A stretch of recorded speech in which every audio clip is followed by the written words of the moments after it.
Hello, folks out there in interweb land. I am Stephen Ramsey Gailey, Chief Clown of the Steel City Clown Brigade.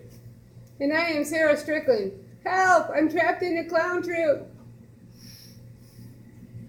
Anyway, today we're going to bring you our unique view of the news because, well, we have way too much time on our hands and we decided to do this much against the advice of all of the lovely people that have left comments on our YouTube channel. And by the way, you may look there and see that there are not very many comments on these.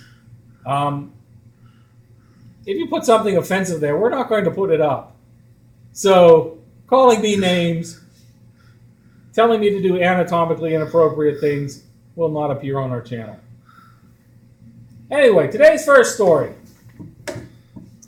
In the streets of Egypt, the Muslim Brotherhood, wearing hard hats and armed with makeshift clubs, are camped near the presidential palace in anticipation of a battle to defend their ally, President Mohammed Morsi. There have been 3 days of protests against him around the Nile Delta. Gunmen have killed at least 5 Brotherhood members and set fire to several of its offices. What I don't understand about the Muslim Brotherhood is they have offices, they have all of this organizational structure. How come they can't get real clubs? It says that they have makeshift clubs. I mean, they can't go to a sporting goods store, buy some ball bats? I mean, they don't have clubs? I mean, come on. They didn't have the soda to go with it? Oh, man. Okay. No disco lights? Well, apparently... Oh, maybe they needed a little more disco gonzo. Then they wouldn't have to have makeshift clubs. They could have real clubs with dancing. You said we could use balloon animals in this segment. It worked for Elmo. Elmo is not in a new segment. Zombie Elbow was in a new segment. God, it must have been so horrible I mentally blocked it out. No, it was your best one yet. Really? You know what? Moving on. Well, you may ask, what is funny about all of this? The one thing that I find terribly funny about the Arab Spring is that it was apparently started by people communicating with each other on Facebook. So all the free Arabs right now owe their freedom to a Jewish dude. How is Facebook Jewish? It started by a Jewish guy. Oh, okay. Zuckerberg. He's pretty, that's not Scotch-Irish. It isn't Irish? No, it isn't. I was going to say it sounded Irish. Okay. No, it's not. Yeah, it's Irish. It's the O'Tooles, the Seamus O'Toole, and Ian Zuckerberg. Yeah, I mean, or whatever. Aaron. Yeah. No, it's not. That's a Jewish name. Uh-huh. So all of the people over there in Arab type places, you need to send a thank you card to Israel. You see, if you had wiped Israel off the map, you would not now be having the Arab Spring. Aww. So be nice to your Israeli neighbor. It wasn't Irish Spring. That's Was a it? good soap. No, it's Arab Spring. Arab Spring soap is not so popular. It's kind of brown, and it's really hard, and they use it to throw through windows. Ah. I believe they call it a rock. Over here and over there they call it a rock too. Right next to Iran. Oh boy, that one was terrible. And you know what? We feel really sorry that our producer has figured out that she can put cards up in front of the camera and forget what we're doing with her own little comments. You know what? They don't do this on NBC, do they? You know what? Hey, stop that. Keep it up. Keep it up. You'll be sorry. Moving on. Okay, our next story. Cindy Adams went to a board meeting of the American Society for the Prevention of Cruelty to Animals, and tempers flared. Apparently, Cindy wore a hat with fur on it.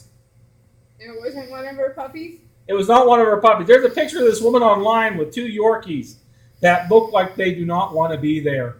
Yes, the dogs look. The dogs look like they have been violated. Is what these dogs look like. And she's all happy with her little violated dogs in sweaters. Here is a brief hint. Under most situations, it is considered cruel when you skin something and wear its carcass On your head? on your head. Yes, that is considered cruel. Says the man in a leather vest. Hey, I'm not a member of the ASPCA. And besides, this sweater, what is this? This vest, the rest of this vest was served at a McDonald's in Idaho. I know that for a fact. Whenever I buy something that's leather, I track down where it is. I'm serious. Hey, and you know what? Look at these right here. Okay. My Doc Martens here. The beef from these bad boys was eaten in Lincolnshire. Now I feel sad. All the little polyesters that gave their life for this vest. Oh, I'm sorry. Our balls fell down here. Let me just rearrange these here. Okay. I'm so sorry to all the polyesters. But seriously, if you're in an organization that wants to not be mean to animals, you shouldn't wear their carcasses to the meetings. You know what? Last week we had to tell Paula Dean that she should not have plantation-style weddings in this century. You don't think that you have to say something like that to people.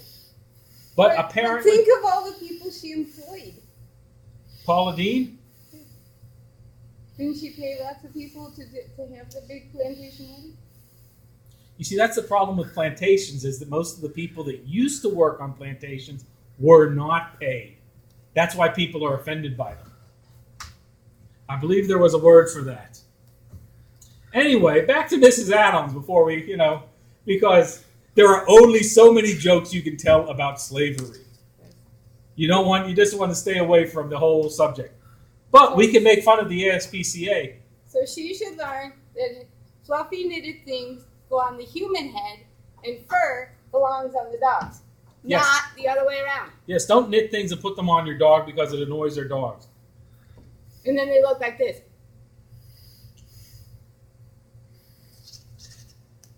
Mrs. Adams said of her satirical miscalculation, "It was dumb. I shouldn't have done it." Really? By the way, satirical miscalculation is the way that we run our show every episode. You know what? You're killing. All right, now you're killing the joke. It was funny the first couple times. It's not funny. You know what? Anyway, moving on. Get a new card. Get a new car. No, don't encourage her. It's bad enough. Oh, she's got like a stack of like 300 of them. You know what? We're going to be here all night if that keeps up. Incidentally, Mrs. Adams will continue to serve on the board of the ASPCA, dressed in a more politically correct manner, because she was such, as they say, she was such an energetic patron. Apparently, it doesn't matter if you thumb your nose at the entire purpose of their organization, as long as you give them enough money. I was going to say, is enthusiastic colored green? Apparently, enthusiasm is green. Moving on. Do-overs. We have Pittsburgh news, which we would like to bring you today. But this Pittsburgh news is happening in Nevada. Dan Kale. Nevada. Oh, it's in California. It starts in Nevada. Let me tell the story. You know what? It starts in Nevada. It moves to California. Just because it doesn't say that, let me just tell the story. Okay. All right. You know what? I'm helping. I'd rather it's easier with the kids doing this. This is me helping. There you go. I think you're allowed to do cupcake. I'm not allowed to do cupcake. I'm not allowed to do cupcake. Nope. Okay. Moving on. Dan Kale was vacationing in Las Vegas when he heard that the temperature in Death Valley could approach 130 degrees this weekend. Wow, that's hot.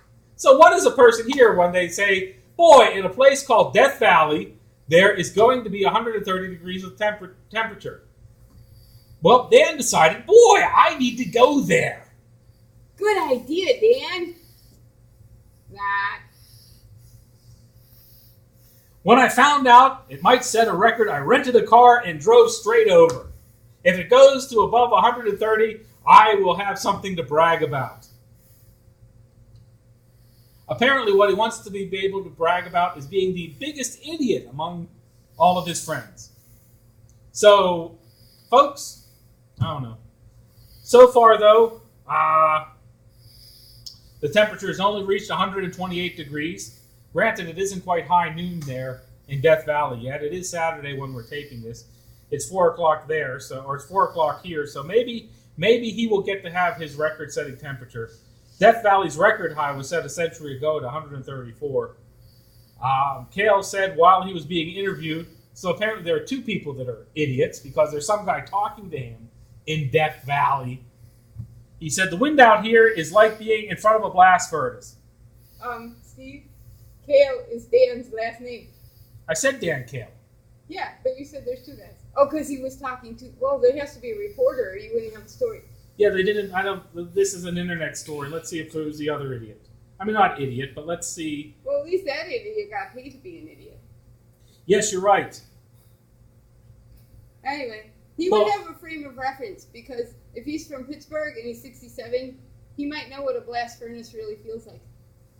All right, this is from Brian Skoloff, who's from California, and there are 1, 2, 3, 4, 5, 6, 7, 8 contributors on this article, which is one page. Apparently, in California, it takes 8 people to write a newspaper article.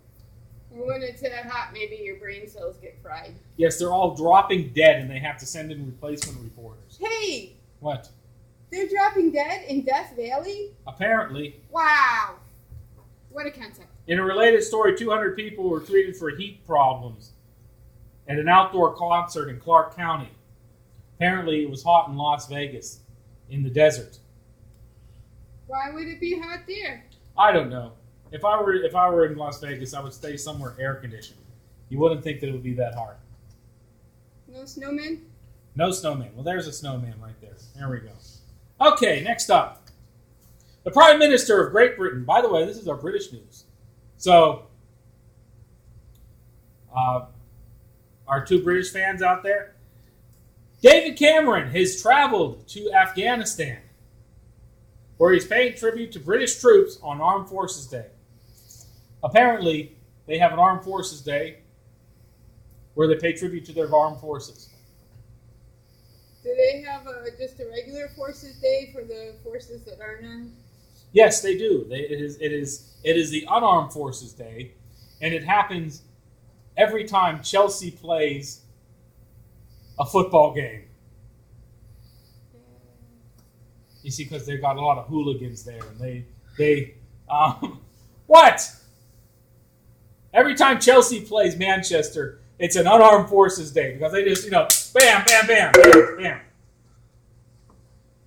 You see, what happens is the Chelsea supporters come and they get out their Doc Martens and they kick the Manchester supporter, and they're not armed. You see, there you go. But they're legged.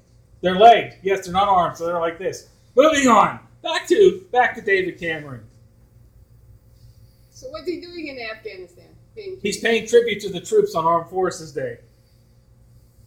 This was an unannounced visit because apparently, if you put in the newspaper that the Prime Minister is going to be in Afghanistan, they try and kill him. No. Well, it's been and then if the Taliban finds out about it, no, I kid. You see, I was suggesting his own people were going to, because David Cameron's a little. That was our problem when Bush went over there. Yes, as he's worried our own people would kill him. No, that was a joke. See, David Cameron's having a slight popularity problem. It's called being hated by everybody in his country. So he's only slightly popular. Yes, he's only a little more popular than George Bush. Anyway, the problems that we have been encountering over this period since I messed up that quote horribly. The first time I didn't mess up the quote, but we messed up the camera. The problem that we have been encountering over the period since then are essentially political problems. and political problems are only ever solved by people talking to each other. So apparently no one is talking to David Cameron. Hello, David Cameron. David Cameron, so hello, how are you? Would you like a cup of tea? We are in Pittsburgh, Pennsylvania, and we are saying hello to you. If you would like to email us a message back, you are more than welcome to. We're not going to go to Afghanistan because we're clowns, and we are told that the Taliban not so much on the brightly colored funny people. So we don't want to be killed, so we can't come and visit you. We also don't have Royal Marines to guard us. Although that would be awesome. Yeah. Wouldn't that be cool if we had like a platoon of Royal Marines? Yeah, sure, why not? People would never mess with us when we're on the bus. They don't mess with you now. They sit as far away as possible. That's not true. Okay, But yeah. it is 4 o'clock, so we could have tea. Really? Mm-hmm. Okay, moving on. Oh, and British people, since we're not going to get a chance to see David Cameron here in Pittsburgh, what we want you to do is to go to number 10 when he gets back. You don't have to go to Afghanistan because that would be expensive and probably dangerous. Probably dangerous. By the time he got through customs there, he'd probably be on his way back anyway. But when you see David Cameron, miss tea. Yeah, you miss tea. Do they serve tea on the planes? Not high tea. It's really high. It's thousands of miles. Do they cut the little sandwiches? I don't know. And have biscuits? Of course you have biscuits. It can't be tea if you don't have biscuits. I like scones. I like Liebenwitz biscuits. It's a brand of biscuits. They're called Lieben. Never mind. Moving on. So you leave them? No, I think it's a Jewish name. Once again, thank you, Israel. I like your biscuits. Moving on. Sorry. That just sounded wrong. They know. The Israelis know what I was saying. Good. Everybody else on the planet might take offense, but the Israelis won't. Okay, hey, I was trying to stop the whole, get them talking and never mind. Moving on. Yes, because that's why David Cameron wants people to talk, so they stop fighting. Right. So you have to have biscuits. Right. But if you are in England and you see David Cameron walking down the street, hug the man. The man needs hugged. Nobody apparently loves him in his own country, so please hug David Cameron. Can we just send him Valentine's? I don't know. We send a present to the Queen on her birthday. I don't see why we can't send the Prime Minister a Valentine.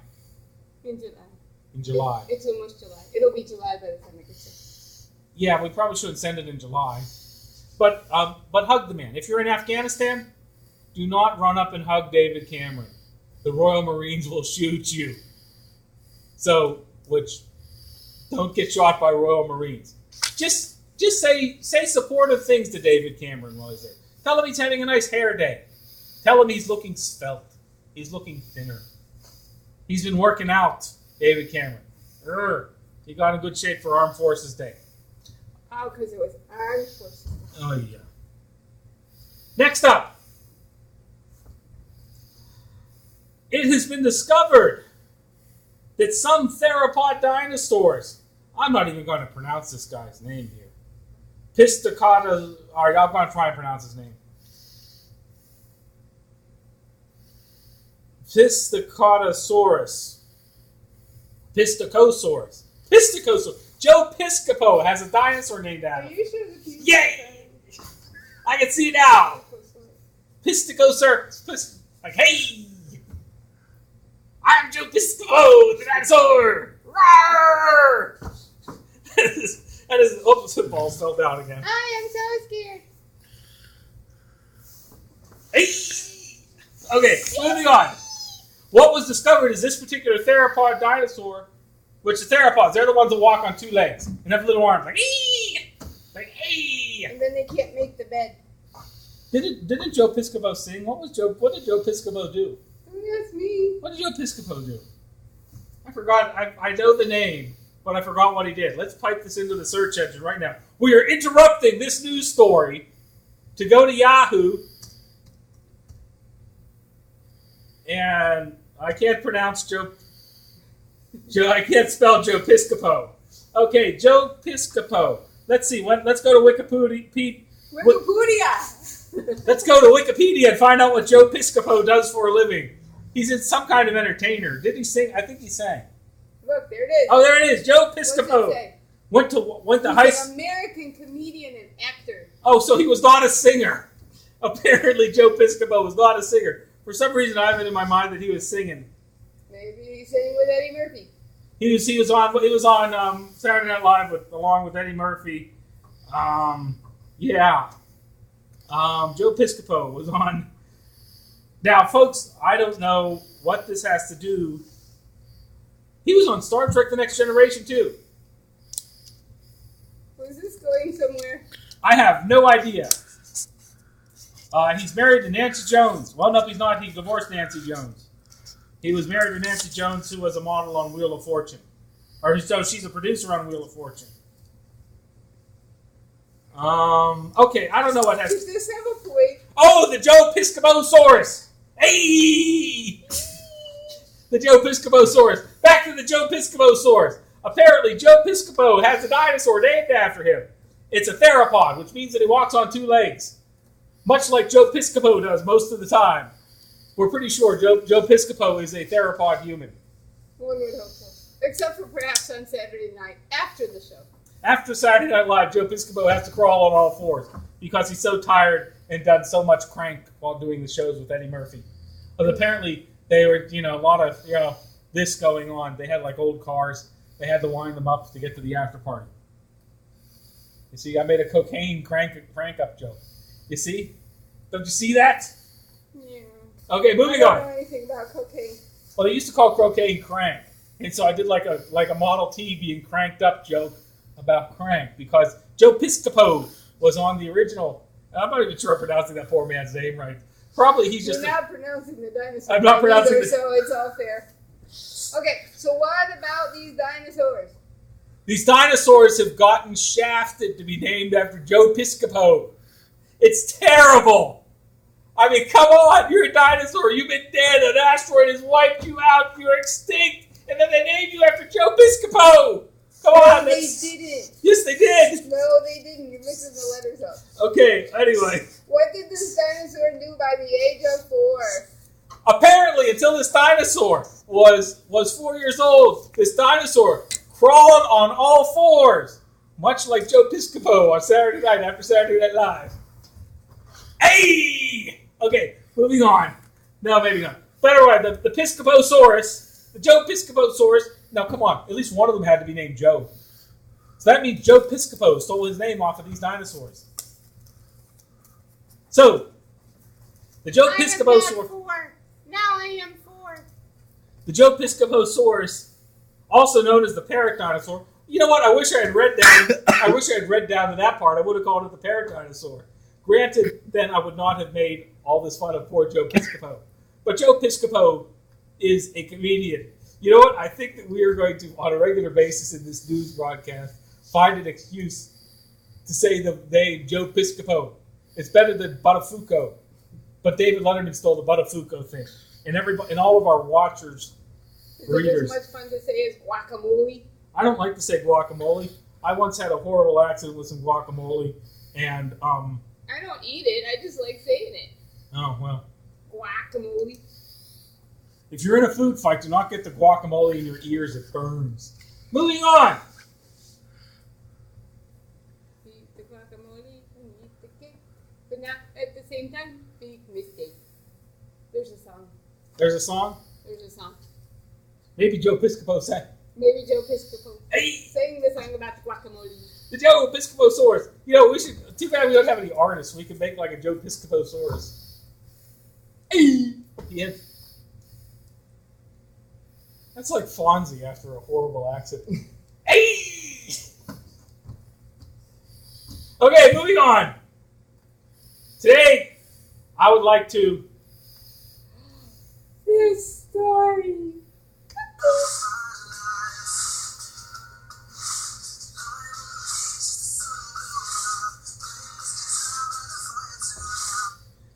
Today we have some very special One Direction news. This is very serious stuff, folks. Very, very serious stuff. In Britain, they have what is known as the O2 Silver Clef Awards. This is an awards where people vote on stuff, and it's kind of like the People's Choice Awards for music, if I remember correctly, because I didn't do any research on this story. I could go back to Yahoo and research this to figure it out entirely. But you see what happened when I went to Wikipedia for Joe Piscopo. If I go to the Yahoo for this, apparently, One Direction beat several other bands and managed to win a Silver Clef Award. Round of applause. They won this award for being the best live act. Oh, that explains a lot. Okay, keep going. Now, I've got two problems with this. Number one, they beat Coldplay, which is okay. Someone needs to beat Coldplay. You got to keep Coldplay in their place. As a matter of fact, if I were British, if I were David Cameron, by the way, Dave, paying attention to this, you guys got the Coldstream Guards over there. They got, they don't have too much to do, or get a couple of Beefeaters. They don't, they have, what they need to do is every once in a while, the Beefeaters need to go while Coldplay is in the studio, bend them over their knees and spank Coldplay. So remember, Britain, you're not spanking your Coldplay nearly enough. You know what? I'm serious about that. Coldplay needs kept in their place. You know what? They can't hear that. So don't, and by the way, don't say that out loud. That's why I didn't say it out loud. Okay. It was a question for your ears only. But here's my problem. Here is my problem. British people are freaking losing their minds. Also up for this was the Rolling Stones. But it had to be a live act. Don't give me that. The Rolling Stones are better in their sleep. But are they dead? I don't get. You know what, Keith Richards? All right, I will give you. Keith Richards is the Walking Dead. But Charlie Watts, he beat the cancer. He's got to be alive. Mick Jagger, he's still chasing supermodels. He's got to be alive. So that's at least half the group's alive. They should count as a live act. But they were in the category, so they were counted. I can't believe the British people voted for One Direction. But see, One Direction is an act. The Stones are real. You're saying that no. They're not alive there because they're half dead, and they're real, so they're not a live act. They're a half dead real. Point. You know what? I win. You don't win. These people. You know what? That was not cool, Britain. Britain, it's not cool. You should have voted for the Rolling Stones. What's wrong with you? They're little. You know what? Britain. You owe us stuff. I mean, there's a whole war thing, the Revolutionary War. I mean, come on. The Stamp Act. What were you guys thinking? Money. And then you started impressing our sailors. Come on. You impress sailors. That's not cool. I impress sailors. Oh, yeah. Moving on. Now, and then, World War I, World War II, we had to help you out. And I'm not even going into the Great Pig War. I mean, come on. I'm serious. Google it. Great Pig War. You will be amazed. It was a big piggy. Was it like Bottom Dollar that has the big piggy? No, it was before flying inflated pigs. It's a while ago. But you know what, Britain? Well, inflation happens. Britain. Not cool. Not cool. Not cool at all. And, at the Tea Party, that was our fault. We did the Tea Party. I know, but we destroyed their tea. That's not something they did to us. At least I know that we. Well, they had lots of tea and we had lots of water. We just mixed it. Yes, and Boston Harbor still smells funny. Get over it, Boston. Your town smells funny when the wind's blowing the wrong way, and you know it. It needs more biscuits. More biscuits. You know what? Well, and folks, jam. And jam. And jam. And jam. You must have to. Well, Brits, I'm sorry. That's not cool. You really, really, really, really need to pay more respect to the Rolling Stones, or Keith Richards' undead reanimated corpse is going to eat your brains. Good night. Have a good evening. Da, da, da, da, da, da, da, da, da.